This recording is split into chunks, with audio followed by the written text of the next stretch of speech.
সাবেক প্রধানমন্ত্রী শেখ হাসিনাকে নিয়ে সৃষ্টি হয়েছে ধূম্রজাল। তার কূটনৈতিক পাসপোর্টের নির্ধারিত মেয়াদ ৪৫ দিন শেষ হয়েছে।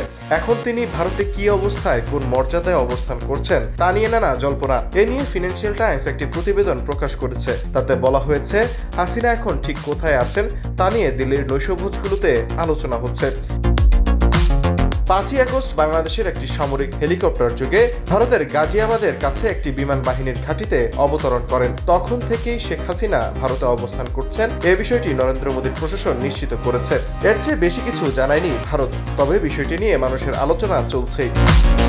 কিন্তু ভারতের একটি শ্রেণী ব্যক্তিগতভাবে দাবি করছে, ক্ষমতাচ্যুত হাসিনা ভারতীয় সরকারের একটি নিরাপদ বাসভবনে রয়েছেন, নিজ মেয়ের সাথে আছেন, এমনকি তাকে তার সঙ্গীদের সঙ্গে ভারতের অন্যতম সেরা পার্ক লোধি গার্ডেনেও দেখা গেছে। তবে হাসিনাকে নিয়ে ভারতের পরবর্তী পদক্ষেপ কি হবে তা নিয়ে তৈরি হয়েছে ধূম্রজাল। মোদী সরকার হাসিনার ঘনিষ্ঠ বিদেশি সমর্থক ছিল। যখন আওয়ামী লীগ বাংলাদেশের ক্ষমতায় ছিল, তখন তাদের শাসনের বিষয়ে মোদী প্রশাসন ছিল নিশ্চুপ। তাছাড়া বাংলাদেশে ইসলামপন্থীদের বিরুদ্ধে প্রতিরোধক হিসেবে হাসিনাকেই মনে করে ভারত। পালিয়ে আসা আঞ্চলিক নেতাদের আশ্রয় দেওয়ার ইতিহাস রয়েছে ভারতের। ১৯৫৯ সালে তিব্বতের আধ্যাত্মিক নেতা দালাই লামা, ১৯৯২ সালে আফগান নেতা মোহাম্মদ নাজিবুল্লাহর পরিবার ভারতে আশ্রয় পায়। ১৯৭৫ সালে যখন শেখ মুজিবুর রহমানকে হত্যা করা হয়, তখন শেখ হাসিনা নিজেও তার ছোট বোন শেখ রেহানাকে নিয়ে বেশ কয়েক বছর ভারতে আশ্রয় ছিলেন।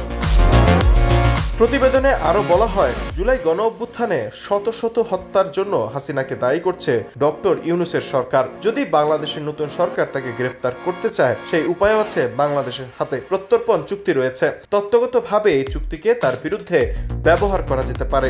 হাসিনাকে দায়ী করা বিতর্কিত মন্তব্য নিয়ে সংবাদ মাধ্যমের সাম্প্রতিক প্রতিবেদনের পরে ডক্টর ইউনূস নিজেই বলেছিলেন, যতক্ষণ না বাংলাদেশ তাকে ফেরত চায়, ভারত তাকে রাখতে পারবে, তবে শর্ত হবে তাকে সেখানে চুপ থাকতে হবে। বিশ্লেষকরা বলছেন, ভারতে হাসিনার অবস্থানের যে সংবেদনশীলতা, তার অর্থ হচ্ছে সতর্কতার আবরণ আপাতত তার অবস্থানকে ঘিরে রাখতে পারে, যে পরিকল্পনা নয়াদিল্লিরই করা। আহমেদ কৌশিক, দেশ বর্তমান।